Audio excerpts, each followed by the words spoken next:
Hi friends, ನಮಸ್ತೆ. Welcome back to Geetha Kannadathi all in one logs. ಎಲ್ಲರೂ ಹೇಗಿದ್ದೀರಾ? ಚೆನ್ನಾಗಿದ್ದೀರಂತ ಭಾವಿಸ್ತೀನಿ. ನಾನು ಸಹ ಚೆನ್ನಾಗಿದ್ದೀನಿ.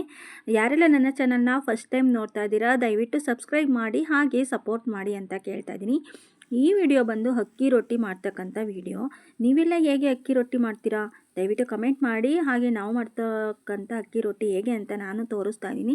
ಮೊದಲು ನಾವಿಲ್ಲಿ ನೀರನ್ನು ಚೆನ್ನಾಗಿ ಮರಳಿಸ್ಕೊಳ್ತೇವೆ, ಸ್ವಲ್ಪ ಉಪ್ಪನ್ನು ಹಾಕಿ. ನಂತರ ಅದಕ್ಕೆ ನಾವು ಅಕ್ಕಿ ಹಿಟ್ಟನ್ನು ಹಾಕಿ ಈ ಥರ ಮಿಕ್ಸ್ ಮಾಡ್ತೇವೆ.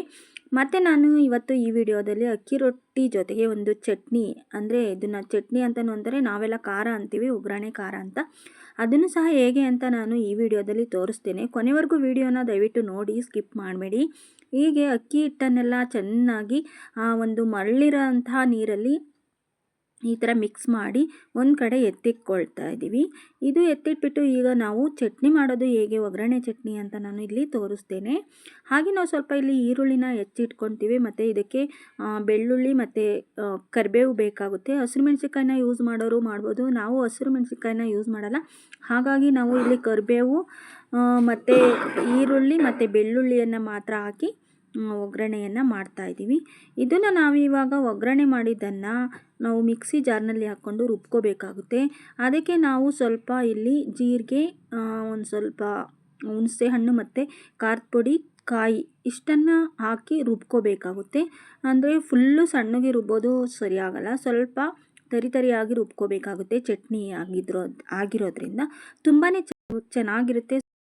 ರುಬ್ಬಿ ಆದಮೇಲೆ ನಾವಿಲ್ಲಿ ಒಂದು ಬಾಣಲೆಗೆ ಎಣ್ಣೆಯನ್ನು ಹಾಕ್ಕೊಂಡು ಅದಕ್ಕೆ ಮಾಮೂಲಿ ನಾವು ಒಗ್ಗರಣೆಗೆ ಸಾಸಿವೆ, ಜೀರಿಗೆ ಎಲ್ಲವನ್ನು ಹಾಕಿ, ನಂತರ ನಾವಿಲ್ಲಿ ಸ್ವಲ್ಪ ಈರುಳ್ಳಿಯನ್ನು ಹಾಗೆ ಇಟ್ಕೊಂಡಿದ್ವಿ ಒಗ್ಗರಣೆಗೆ ಅಂತ ಹೇಳ್ಬಿಟ್ಟು. ಬಾಣಲೆಯಲ್ಲಿ ಎಣ್ಣೆ ಹಾಕಿ ಸಾಸಿವೆ, ಜೀರಿಗೆ ಮತ್ತು ಬೆಳ್ಳುಳ್ಳಿ, ಈರುಳ್ಳಿ ಎಲ್ಲವನ್ನು ಹಾಕಿ ಒಗ್ಗರಣೆಯನ್ನು ಮಾಡಬೇಕಾಗುತ್ತೆ.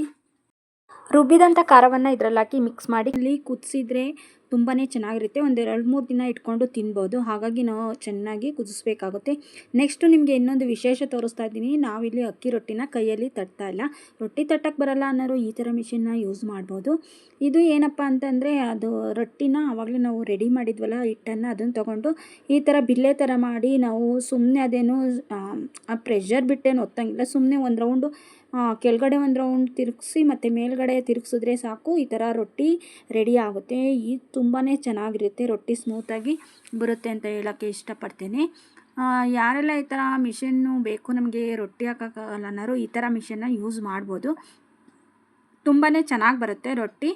ಈಗ ರೊಟ್ಟಿ ಹೇಗಿದೆ ನೋಡೋಣ ಬನ್ನಿ. ನಾವು ರೊಟ್ಟಿನ ಯಾವ ಥರ ಬೇಯಿಸ್ತೀವಿ ನೋಡಿ, ನೀವು ಯಾವ ಥರ ಬೇಯಿಸ್ತೀರ ನೋಡಿ. ಅಕ್ಕಿ ರೊಟ್ಟಿನ ಈ ಥರ ಬೇಯಿಸಿದರೆ ತುಂಬಾ ಚೆನ್ನಾಗಿರುತ್ತೆ ಅಂತಲೂ ಹೇಳ್ಬೋದು. ನೆಕ್ಸ್ಟ್ ನಾವಿಲ್ಲಿ ರೊಟ್ಟಿನ ಹೆಂಚು ಮೇಲೆ ತುಂಬ ಚೆನ್ನಾಗಿ ಬೇಯಿಸಬೇಕಾಗುತ್ತೆ. ಬೇಯಿಸ್ಬಿಟ್ಟು ನೆಕ್ಸ್ಟು ನಾವು ಹೆಂಚಿನ ಮೇಲೆ ಬೇಯಿಸಿದ್ದಲ್ದೇ ನಾವು ಸ್ಟವ್ ಮೇಲೆ ತುಂಬ ಸಪ್ರೇಟಾಗಿ ಈ ಥರ ಬೇಯಿಸ್ತೇವೆ. ತುಂಬಾ ಚೆನ್ನಾಗಿರುತ್ತೆ ಈ ಥರ ಮಾಡಿದ್ರೆ. ಇದೇ ಥರ ನಾವು ಮಾಡೋದು. ನೀವು ಹೇಗೆ ಮಾಡ್ತೀರಾ ಹೇಳಿ. ನೋಡಿ, ಅಕ್ಕಿ ರೊಟ್ಟಿ ರೆಡಿ ಆಯಿತು. ಹಾಗೆ ಅಕ್ಕಿ ರೊಟ್ಟಿ ಮತ್ತು ಒಗ್ಗರಣೆ ಚಟ್ನಿ ಅಥವಾ ಖಾರ ರೆಡಿ. ಹೇಗಿತ್ತು ವಿಡಿಯೋ? ಇಷ್ಟೊತ್ತು ವಿಡಿಯೋ ನೋಡೋದಕ್ಕೆ ಥ್ಯಾಂಕ್ ಯು ಸೋ ಮಚ್. ಯಾರಿಗೆಲ್ಲ ಈ ವಿಡಿಯೋ ಇಷ್ಟ ಆಯಿತು ದಯವಿಟ್ಟು ಕಮೆಂಟ್ ಮಾಡಿ, ಲೈಕ್ ಮಾಡಿ, ಶೇರ್ ಮಾಡಿ, ಹಾಗೆ ಸಬ್ಸ್ಕ್ರೈಬ್ ಮಾಡೋದನ್ನ ಮರಿಬೇಡಿ. ಇಷ್ಟೊತ್ತು ನೋಡಿದ್ದಕ್ಕೆ ತುಂಬು ಹೃದಯದ ಧನ್ಯವಾದಗಳು.